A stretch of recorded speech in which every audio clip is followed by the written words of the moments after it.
Paper in my pocket. I need that fuel inside my rocket. Blast out, baby, you can see me in the cockpit. With a blunt 3, 2, 1, take a knock, bitch. Fight both from walking, make the ground shake, start the motherfucker mosh pit. Ain't nobody safe and nobody got an option. But they get dropped them bombs on you. And I don't even smoke like that. Already elevated cause I roll like that. I be levitating on a daily, baby. Steady meditating, grab a yoga mat. Weed out, baby, don't hold it. I need that paper in my pocket. I need that fuel inside my rocket. Blast out, baby, you can see me in the cockpit. With a blunt 3, 2, 1, take a knock, bitch. Fight both from walking, make the ground shake, start the motherfucker mosh pit. Ain't nobody safe and nobody got an option. But they get dropped them bombs on you. And I don't even smoke like that. Already elevated cause I roll like that. I be levitating on a daily, baby. Steady meditating, grab a yoga mat. Weed out, baby, don't hold it. I need that paper in my pocket. I need that fuel inside my rocket. Blast out, baby, you can see me in the cockpit. With a blunt 3, 2, 1, take a knock, bitch. Fight both from walking, make the ground shake, start the motherfucker mosh pit. Ain't nobody safe and nobody got an option. But they get dropped them bombs on you. And I don't even smoke like that. Already elevated cause I roll like that. I be levitating on a daily, baby. Steady meditating, grab a yoga mat. Weed out, baby, don't hold it. I need that paper in my pocket. I need that fuel inside my rocket. Blast out, baby, you can see me in the cockpit. With a blunt 3, 2, 1, take a knock, bitch. Fight both from walking, make the ground shake, start the motherfucker mosh pit. Ain't nobody safe and nobody got an option. But they get dropped them bombs on you. And I don't even smoke like that. Already elevated cause I roll like that. I be levitating on a daily, baby. Steady meditating, grab a yoga mat. Weed out, baby, don't hold it. I need that paper in my pocket. Hello everyone! So, ako na naman to, si Boss Sai. And i-vlog natin is the LC300 2026 model. Pasok! So guys, check natin ngayon yung ating LC3. By the way, thank you nga pala sa mga congressman at mayorang nagpapahiram ng mga ganitong oton. So yun. So, obviously, Toyota. Laking grill, DRL guys, LED projector, tatlo yan, high-low, tapos meron tayo fog lamps dito, then sensors, 1, 2, 3, 4 front sensors, tapos isang camera dito, para sa 360, tapos ito sa, alam ko sa ano to, headlight washer to. So, harap pa lang guys, kitang-kita na petmalo na tong pangbigatin na auto na to. So, next. So guys, ang stock nito is 20-inch na Toyota and na mags. Tapos, meron tayong Bridgestone na 26555. 265-5520 Bridgestone all-terrain tires. Tapos pagdating dito, kitang-kita naman yung pagkakakurba dito. Itong part na to, yung fender flare na to, ang gandang pogi. Then ito stepboard, then ito sequential na LED, chrome. Ano pa ba? Ito may touch din siya ng ano dito ng chrome. So syempre pag luxury guys, chrome yan. Yan. Guys, anong meron sa loob ng kotse na to? Tingnan natin. Liga. Yan. Wow. Kita nyo naman, side panel pa lang. May touch ng leather and may wood grain dito. Piano black. Nice. Ganda. Tapos ito, ventilated seats. So ito yung plastic, naka-plastic pa. Tanggalin natin. Tapos ang seats nito may mga butas-butas for ventilation. Lupit. So tara, sasakay ako. So dito guys, sa driver seat, automatic yan. Lahat motorized. Tapos dito, unahin na natin manibela.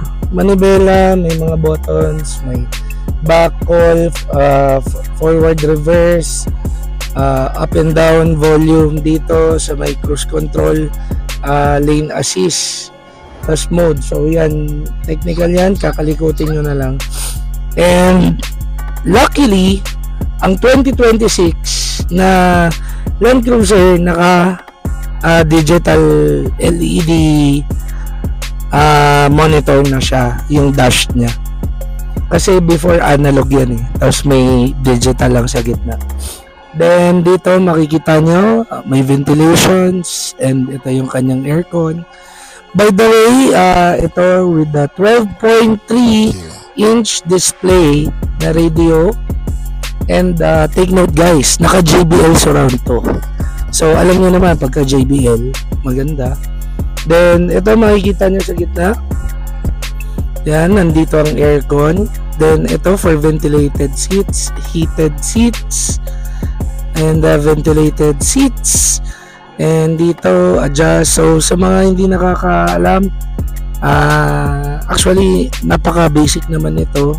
So yung fan, rear, remote, ito lahat naman parang nasa normal na ano lang yan, na Land Cruiser. Then dito tayo mapupunta sa drive mode.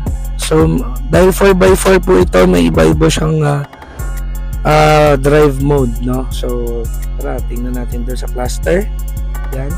So by the way guys, tinest drive namin ito, nakaka 276 kilometers na. So nag-average siya ng 6 km per liter. Mostly ano lang yan, city driving. So tara, dito tayo, dito sa cluster. Yan. So yan, makikita nyo dyan, may iba-ibang modes. So meron tayo, yan, custom, sports, sport S plus, may sport S, may normal, may comfort, at may eco mode. So ito ay under ng drive mode, no? Tapos pagka napunta naman kayo sa iba, sa MTS, may iba-ibang mode din yan. So tara, pindutin natin MTS. Yan. So si MTS meron siyang auto, dirt, sand, mud, at saka deep snow, 'di ba? So ibabalik ko na kasi baka mapagalitan tayo rito guys.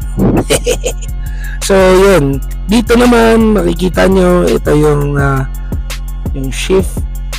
Then dito meron kayong lagayan ng cellphone, wireless charger. And dito yung H4 and L4. So ginagamit yan kapag nasa mud ka or nasa sand ka. Ayun, diff lock, nandito yan, iba-iba. Then this, pagka pinindot nyo itong button na to na view, makikita nyo ang view ng ating sasakyan. So yan yung paligid. Dahil nandito tayo sa park, ayan. So ganyan ang itsura, diba? Pet Malu. Tapos dito kung makikita nyo, meron si LC300 na ito, sunroof. So yan, then may two options. Ito yung up. So pag sinabing up, tataas lang to, then down balik. Then pag gusto nyo i-open, ipipress nyo lang to. Yan, mag-open yan, yung sunroof. So pagka si congressman o si congresswoman dito, o kaya si mayor o si mayora, tatayo lang yan at kakaway-kaway sa mga kanyang ano. So yun, i-close na natin, diba?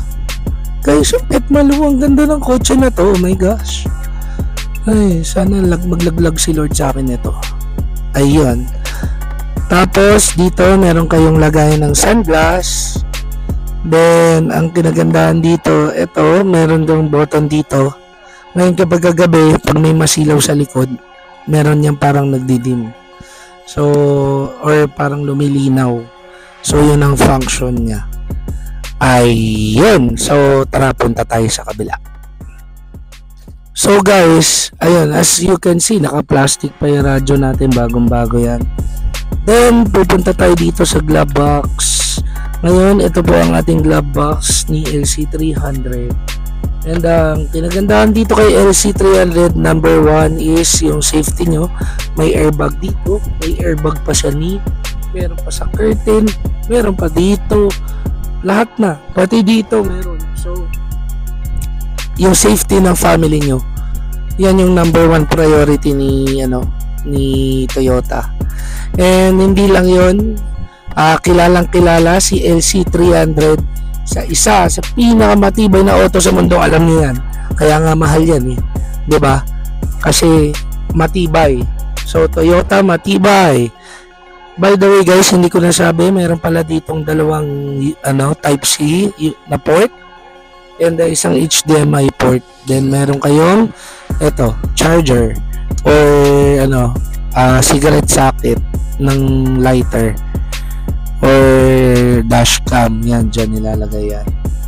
So dito naman tayo mapunta. Mabalik tayo sa head unit. So this is meron siyang CarPlay, meron din siyang Android Auto. So kailangan nyo lang i-connect dito. Pupunta kayo dyan, Bluetooth device, and yan. Then i-add device nyo. Tatanungin na kayo kung gusto nyo ng CarPlay or Android Auto para sa inyo. So yan, hindi na natin isa-isahin to kasi napaka-basic naman yan. So hindi pa din ang interesting part guys. Actually nandito. Kasi actually nakaano na rin ako ng LC before and nandito pa rin siya. So ito yung side A. Yan. Makikita nyo, nandiyan pa rin yung ref niya guys. Yung cool box niya. So kapag gusto nyo, maglalagay lang kayo dyan ng mga palamig ninyo, then press yung cool box yan, no? Yan, lumalamig na, diba? Cool. Tapos hindi lang doon nagtatapos, diba? Dito ko binuksan. Pang magjowa to guys. Kuwari si Mrs. bubuksan niya, pwede. Ngayon pag ako, pwede din, diba? Galing, nakakatuwa. And hindi lang yun, meron kayong dalawang cup holder dito sa baba. Yan. Then ang malapit sa cup holder na to, kapag meron kayong gamit, ay meron kayong binili na mataas, ang tatanggalin nyo lang to, ayun, mas malalim na. O, diba? Sino bang hindi nag-isip niyan? Mukhang isip na isip si Toyota sa paggawa niyan. So punta na tayo sa likod dahil nandun yung malupit na part. Let's go! Guys, as you can see, ang height ko po ay 5'11" and nakasagad yan sa harap yung kanina, and now nakasagad siya sa likod. Ito. So I'm 5'11", yan yung seating ko. Ang laki pa ng gap. And actually hindi pa natin nabubuksan ito, pero gusto ko sana ipakita sa inyo. By the way, nandito ang mga aircon. Yan. This one and that one. And meron tayong TV dito. So this is touch screen guys. Yan. So ito ay isa. Yan. Nakita nyo naman guys, walang daya yan, touch screen yan. And hindi lang yun, punitin ko na, sorry Mayora. Pahiram muna. Alam ko may function to guys eh. Wait lang, parang meron tong basta, though hindi ko pa na-explore. Yan, alam ko nagiging to eh, parang tray or something. So yun, update ko kayo guys regarding that. Pero as you can see, napaka laki, napakalapad dito. Actually 3 persons dito, comfortable na na mga grown na adults. And especially dito sa may gitna, makikita ninyo may wood grain panel dito. Then nandito rin pwede kayong mag-control ng inyong aircon. And dito meron tayong dalawang 3.5 na headphone. Yan, jack. Then meron tayong dalawang type C, so sa mga magcha-charge. And meron tayong lighter socket, isa. And of course, hindi mawawala, HDMI cable para sa TV. So, di ba? Meron ding pindutan dito para kung gusto mo magbukas ng cool box. And inside the cabin, ang pinakamaganda dito, black na interior niya, so hindi dumihin kasi before it's beige. And also yung kanyang ceiling is black na rin, so pati yung mga niya dito, lahat black. So maganda yung ginawa dito ni Toyota kasi less na dumi. And also yung space ng headroom ay maganda. Take note, I'm 5'11" na. And yung legroom ko is perfect. So yun, dun na tayo sa likuran. Next. Guys, dito naman sa likod, makikita ninyo meron na siyang spoiler. Tapos wipers, then yung Toyota emblem ulit, Land Cruiser na emblem. Then ito inon natin para makita nyo sequential siya. Ayan.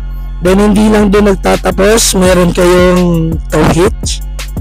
Tapos ito malupit pa dyan guys, papakita ko sa inyo. Ayun din,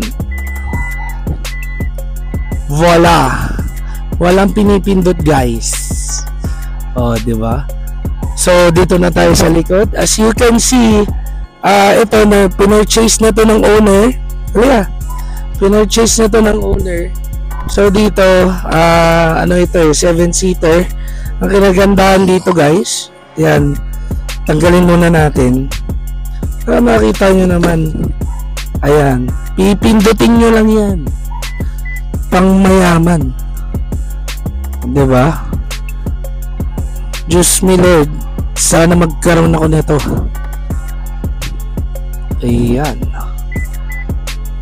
So, yan, pagka gusto nyo, hindi to tulad ng ibang mga cars na kailangan nyo hugutin, kailangan nyo i-fold. So, ito guys, dipindot na. Ito, pagka gusto nyo naman na hindi gagamitin ito, ito lang yan, pipindutin nyo lang yan. Diba? And guys, take note, naka-plastic pa po ito. Bagong-bago. Thank you po sa sa ating sponsor. By the way, pag binuksan nyo to, makikita nyo dito yung kanyang tools. Tapos pagkadating nyo dito, yan, nandyan yung jack.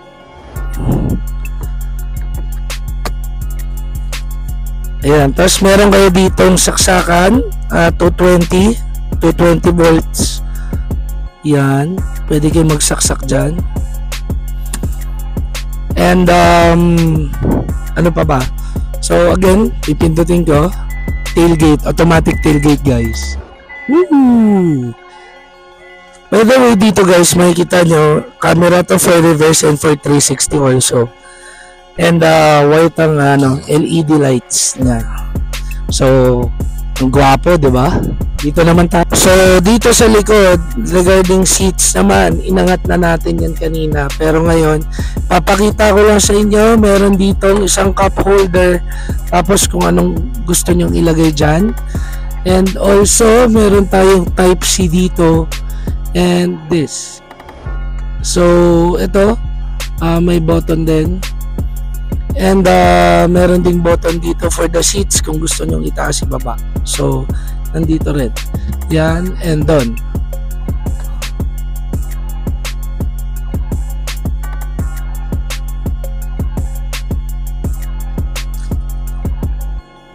So guys, i-test drive natin. CLC3. Wow. Kinaganda dito, parang wala lang lubak eh. Then ayan o, humps, parang pabebe lang. So iikot tayo. Ramdam na ramdam yung sipa ng bi-turbo eh. Malakas kapag tinapakan. So, dumadaan tayo ngayon sa humps. Yan. Parang wala lang humps eh. parang hindi matatagtag si Mayora dito o si Congresswoman o si Mayor, no. In general na lang to guys, ha. Baka mamaya maging ano pa kung babae o lalaki. So yan, lakas. Tsaka ang kagandahan nito, kahit ang lapad, hindi ko masyadong feel na parang ang lapad-lapad. Para lang siyang Montero, ganun. Montero no. Di sana nag-Montero na lang. Pero I mean yung lapad niya, hindi mo hintay na ang lapad naman itong kotse ito, ang hirap i-drive, hindi ganun. Tapos yung ride niya guys, ang ganda, parang ang inihili. Tapos yung tapak niya, sumisipa yung turbo pagka ano. Pero sa traffic medyo maninibago ka. Hindi siya yung katulad ng mga lumang Land Cruiser. Oh, by the way, dahil ano to, 3.3 liter to na V6 twin turbo. Yan. So hopefully mas tipid na to. Ang gamit lang is city driving. Nandito 6 km lang Pero malay mo pagka nabigyan ko kayo ng review kapag ibinyahin na to sa probinsya.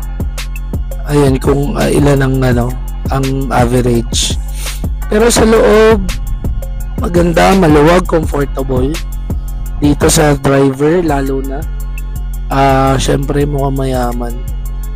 Tapos dyan sa likod, for sure komportable dyan. Kung bibili kayo ng ganito, siguro make sure lang na na yung safe lang lagi. Gawa ng mahal ng kotse, sayang naman kung mabubunggo lang, diba? Ayun, pero itong loob, wala akong masabi, speechless. Mapapasana all na lang talaga ako Ayun, pero actually na-enjoy ko siya. Pwede ko kayang hingin to kay Congresswoman. Ay, kay ano ba? Kay Mayor na lang. Baka mabash pa tayo Pwede ko kaya to hingin kay Mayor. Baka pwede naman bigyan niya na lang sa akin. Pamasko na. Ayun. So ikot-ikot muna tayo guys. As you can see, mabilis tumaas yung tako niya. Then yung acceleration niya, wag nyo sana sports car ang takbo nito Siyempre nakita nyo naman yung laki ng SUV na to, parang parang bulldog ng daanan So huwag kayo mag-expect na parang zoom gano'n, na parang jet plane. Hindi po gano'n ng Land Cruiser. Pero ma-assure ko sa inyo yung comfortability and yung safety ng family nyo nandito na yun. And also syempre alam naman pag Land Cruiser status, diba? So kapag nakaganito ka, alam nang hindi ka birong tao, diba, na isa kang malaking flood control. Ay, mali. Sorry, isa ka palang malaking kumikbak. Joke lang. Malaking kumitang at mayaman. So, yun. Sana guys na nag-enjoy kayo, no? So, ibabalik ko na to sa may-ari. Ibabalik ko na to kay Mayor. So, yun. Thank you guys for watching. Peace out and God bless. Simon to. Bossay! So guys, this is the LC300 2026 model. Ang SRP niya is 5.773 million pesos. And tingin nyo, worth it bang bumili ng Land Cruiser? And isa pa is gaano katibay itong Land Cruiser na to kumpara sa mga dati niyang mga models na nilabas ni Toyota. Kasi gawa ng medyo naging high-tech na to konti, pero syempre compared to competitors, low-tech pa to, pero mas high-tech siya. sa ano, mas high-tech pa rin ang competitors. Pero para sa Land Cruiser, high-tech na to. Kasi I've been nakailang Land Cruiser na nakita, and nakita ko very low-tech eh. And so yun guys, comment down nyo lang, worth it bang bumili ng Land Cruiser, or si Mayor o si Congresswoman lang pwedeng bumili nito. So yun, thank you guys for watching. Peace out, and boss I here.